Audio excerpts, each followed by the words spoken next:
ქართული ოცნების მხრიდან ამომრჩეველთა მოსყიდვის ფაქტებთან დაკავშირებით დღეს ნაციონალური მოძრაობის ახალციხის მერობის კანდიდატმა საგანგებო ბრიფინგი გამართა. გელა დემეტრაძე მედიას განუცხადა, რომ სოფლებში წირასა და კლდეში მოსახლეობის მოსყიდვა ხორციელდება. მისივე თქმით, აღნიშნულ დასახლებაში 2 დღეა ტრაქტორი მუშაობს, რომლის მეშვეობითაც გზები იხრეშება და სანიაღვრე არხები კეთდება. თუმცა აღნიშნული სამუშაოები არც სახელმწიფო პროგრამის ფარგლებში ხორციელდება და მათზე ადგილობრივი მუნიციპალიტეტის გამგეობაში არც ტენდერია გამოცხადებული. მერობის კანდიდატი მიიჩნევს, რომ სამუშაოების ჩატარება წინასაარჩევნოდ გამიზნულად ხდება. არ არის გამოცხადებული მუნიციპალიტეტის მიერ არც ერთი ტენდერი, არც ავტომობილო გზების მიერ, რომელიც იგულისხმებდა ამ ორ სოფელში გზების შეკეთებას, არც სოფლის დახმარების პროგრამის ფარგლებში არ ხორციელდება აღნიშნული სამუშაოები, მეტიც გამგეობის კუთვნილი ასე რომ ვთქვათ, ტექნიკა, ტრაქტორი მუშაობს დღეის მდგომარეობით სოფელ კლდეში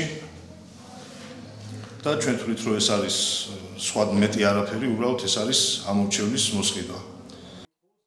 სოფელ კლდესა და წირაში გამგეობის კუთვნილი ტექნიკით სამუშაოების განხორციელების შესახებ პრეტენზიას გამოთქვამენ ბურჯანაძე ერთიანი ოპოზიციის წარმომადგენლები. შტაბის ხელმძღვანელი ონისე გაჩეჩილაძე ამბობს, რომ აღნიშნულ დასახლებებში არაერთი პრობლემაა, მაგრამ ადგილობრივმა ხელისუფლებამ მათი გადაჭრა წინასაარჩევნო პერიოდში არ უნდა განახორციელოს. მისივე განმარტებით მათი ქმედება ამ შემთხვევაში მოსახლეობის მოსყიდვის მცდელობაა. გადამოწმებული ინფორმაცია მაქვს და ეს ნამდვილად ესია, ნამდვილად აკეთებენ გზებს. მე მივესალმები ყველა გაკეთებულ საქმეს, ეს გზა იქნება, მშენებლობა იქნება, თუ რა იქნება, მნიშვნელობა არა, მაგრამ ყველაფერს აქვს თავისი დრო. მე ამას ვთვლი როგორც წინასაარჩევნო მოსყიდვას. ეს არის. მოსახლეობა კარგად შეხედავს დღევანდელ დღეს კიდე მით უმეტეს, იმიტომ რომ ეს ხდება მარტო წინასაარჩევნოდ და არა დანარჩენ პერიოდში. აღნიშნული ფაქტის ადგილზე გასაცნობა ტელეკომპანია მეცხრე არხი სოფელ კლდეში იმყოფებოდა. გადამღებ ჯგუფს ადგილზე ტექნიკა და 10 მეტრზე გაჭრილი სანიაღვრე არხი დახვდა. აქ წვიმის გამო სამუშაოები შეჩერებული იყო, თუმცა ადგილობრივი მოსახლეობის თქმით, სოფელში ტრაქტორი 2 დღეა მუშაობს. მათი ნაწილი სამუშაოების შემსრულებელს ვერ ასახელებს, ნაწილის თქმით კი პრობლემის გადასაჭრელად აქ ტექნიკა ხელისუფლებამ გამოუშვა. იქ სანიაღვრე არხები გააკეთეს, ეხლა გზისა და მე გვითხრეს, რომ გავაკეთებ გრეიდერით გავასწორებთ, რაღა ტრამბოვკა იქნება თუ რა იქნება არ ვიცი. გზას რემონტს ვკეთებენ ახლა მადანი, დალახია და იქ მოხრეშო. ვინ აკეთებს ამას თუ ვიცი? ეგეც არ ვიცი. ალბათ ეს ახალი თავრობა, ჩვენი თავრობაა. მე მგონი სანიაღვროს აკეთებენ, მე მგონი ტრაქტორი ყავს აღვანი. ვინ აკეთებს არ ვიცი.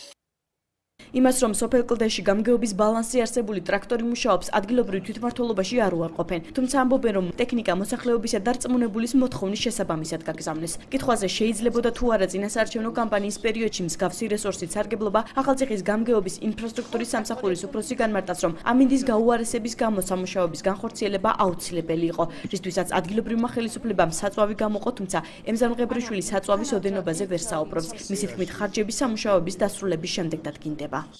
კოლექტიური განცხადება იყო შემოსული ზედაუბნის სოფელი კლდის მოსახლეობისა და მომართვა იყო ჩვენი წმუნებულისა, კლდის წმუნებულისა.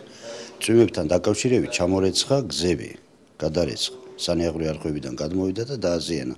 ამასთან დაკავშირებით გზები ჩაკეტილი იყო და სუბუქი ავტომობილები და ეს მგზავრები გადაიყვანოს.